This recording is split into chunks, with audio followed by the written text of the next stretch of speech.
सुनीता और मैं बचपन से एक दूसरे की परछाई थी। स्कूल के दिनों में हम दोनों ने हर खुशी हर गम साथ बांटे थे। माँ हमें जुड़वा बहनें कहती और हम भी यही मानती कि हमारी लाइफ हमेशा एक दूसरे से जुड़ी रहेगी।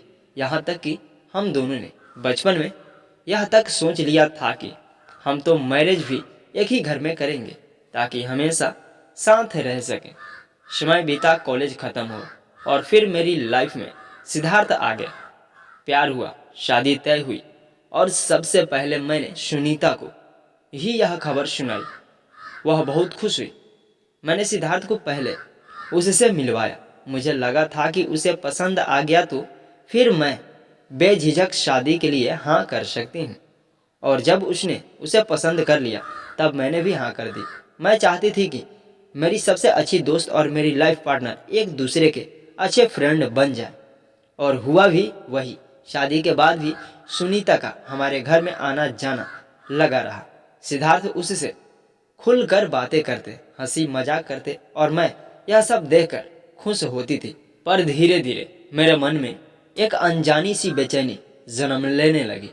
पहले तो सब ठीक था, लेकिन समय के साथ कुछ बदल सा गया।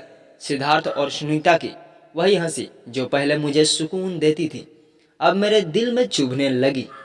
एक दिन जब मैं रसोई में काम कर रही थी तो ड्राइंग रूम से उनकी हंसी की आवाज़ आई। सिद्धार्थ और सुनीता किसी बात पर जोर जोर से हंस रहे थे। मैं ठिठक गई। मेरी समझ में नहीं आया कि मुझे क्यों बुरा लग रहा है। आखिर वह मेरी सबसे अच्छी दोस्त थी। फिर भी मेरे भीतर कुछ खटकने लगा था।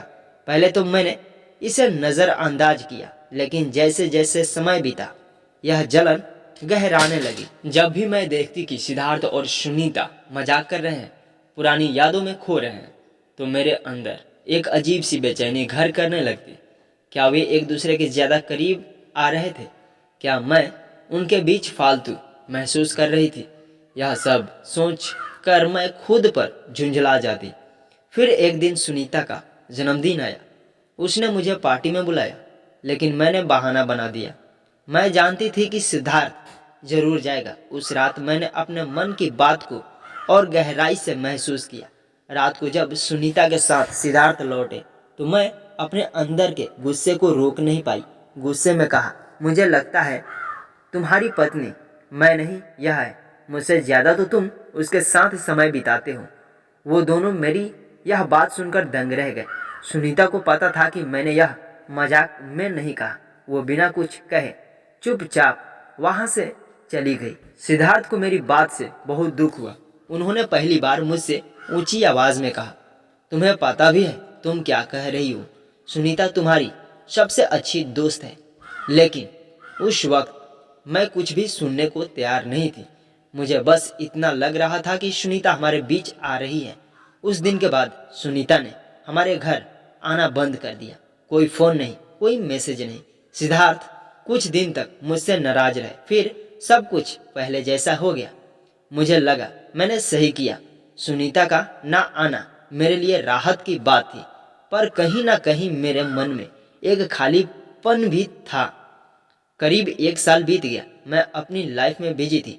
इस दौरान ना कभी सिद्धार्थ ने ना मैंने कभी सुनीता के बारे में बात की, ना ही उसका फ़ोन आता। फिर एक दिन अचानक दरवाजे की घंटी बजी। मैंने दरवाज़ा खोला तो सामने सुनीता खड़ी थी। उसके हाथ में शादी का कार्ड था। मैं तेरी शादी में आई थी। तुझे बुलाना तो मेरा फर्ज था, लेकिन सच कहूँ बुलाना नहीं चाहती थी। सिद्धार्थ ने कहा कि पुरानी बातें भूल जाओ, इसलिए आई हूँ। उसे अचानक देखकर मैं सन्न रह गई। कुछ कह नहीं पाई। फिर उसने एक हल्की मुस्कान के साथ कहा, शायद अब शादी के बाद तुझे पता चले कि उस वक्त तू क्या सोच रही थी। वह जा रही थी, लेकिन मैंने उसे रोका और गले लगाया। उसने भी ज़्यादा समय नहीं लगाया मानने में। मेरे साथ बैठकर फिर बहुत बातें की। अब उसकी शादी में खूब धमाल मचाने वाली हूँ। सुनीता ने और मेरे पति ने मुझे समझाया। उन्हें लगा कि ऐसी बातें किसी के मन में भी उठ सकती है। अगर हमें रिश्ते बचाने और निभाने होते हैं, एक दूसरे को अच्छे से समझना होता है, चाहे वो दोस्ती हो या प्यार। आपको यह कहानी कैसी लगी हमें कमेंट कर जरूर बताएं। इसी तरह की अच्छी कहानियाँ आप यहाँ पर सुन सकते हैं। यहाँ उपस्थित शिक्षाप्रद कहानियाँ आपका मनोरंजन के साथ दिशा भी देगी। तो बने रहिए हमारे साथ और हमारे प्रयास को सफल बनाएं। यह कहानी पूरी तरह से काल्पनिक है। इसके पात्र, घटनाएं, स्थान, नाम भी काल्पनिक है। इसका किसी के भी जीवन से मेल खाना महज एक संयोग होगा। कहानी का उद्देश्य केवल मनोरंजन करना है, ना कि किसी तरह की बातों का समर्थन करना है। कृपया इसे उसी तरह से लिया जाए। पाठक अपने विवेक का इस्तेमाल करें। यह कहानी आपको कैसी लगी हमें कमेंट कर जरूर बताएं और ऐसी ही नई नई कहानियां सुनने के लिए हमारे चैनल को प्लीज़ सब्सक्राइब करें। धन्यवाद दोस्तों, इस वीडियो को पूरा सुनने और देखने के लिए। तो बने रहिए हमारे चैनल के साथ। मिलते हैं एक और नई कहानी के साथ अगले वीडियो में।